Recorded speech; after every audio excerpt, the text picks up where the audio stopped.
అనేటువంటి దాని మీద అంటే ఆర్కియాలజికల్ సర్వే ఆఫ్ ఇండియా ఏమో ఒక ప్రాపర్టీ బౌండరీ ఒక లిమిట్ వరకు ఉంటుంది. దాని తర్వాత రాష్ట్ర ప్రభుత్వానికి సంబంధించినటువంటి భూమి అంతా ఉంది. దాని తర్వాత మనకి రెండు గుట్టలు, కొరాల గుట్ట, మానగుట్ట అని, తర్వాత రామప్ప చెరువు, తర్వాత ఇంకా ట్యాంక్ బండి మీద రామప్ప బండి మీద ఒక 4 గుళ్ళు అవి ఉన్నాయి. మనకి రామప్ప దేవాలయానికి వెనకలే కూడా ఆర్కియాలజికల్ సర్వే ఆఫ్ ఇండియా ఆధ్వర్యంలో ఆల్రెడీ నిర్వహణ ఉన్నప్పటికీ కూడా అవి ప్రాపర్టీ బౌండరీలో డిఫైన్ చేయకపోవడం వల్ల దాన్ని ఆర్కియాలజికల్ సర్వే ఆఫ్ ఇండియా పరిధిలోకి తీసుకువస్తూ బౌండరీ డిఫైన్ చేసి ఇవ్వమని చెప్పేసి 2021లోనే అడగడం జరిగింది. కాకపోతే మనం 2022లో సమాధానం చెప్పినప్పుడు already ASI, I agree, ASI need not fund this.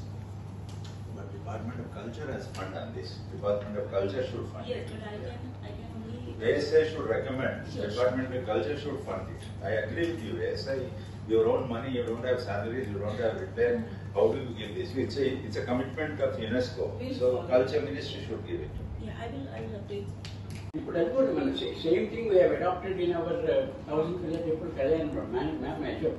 So we have studied for 19 years. I have designed the foundations for 1000 pillar temple in consultation with my students from NIT.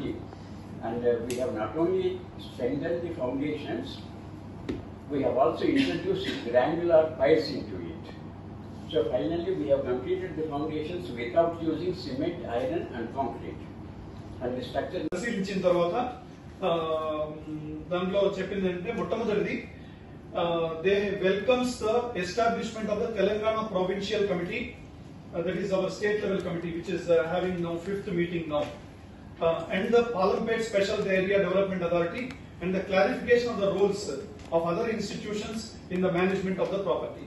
So they have appreciated మనం తీసుకున్నటువంటి నిర్ణయాన్ని దాన్ని అభినందిస్తూ దీంట్లో mention చేశారు.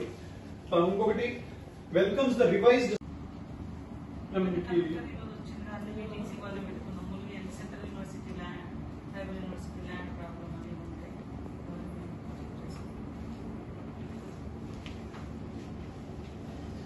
2021లో Kakatiya Rudreshwara Ramappa temple Telangana India దీనికి ప్రపంచ వారసత్వ సంపద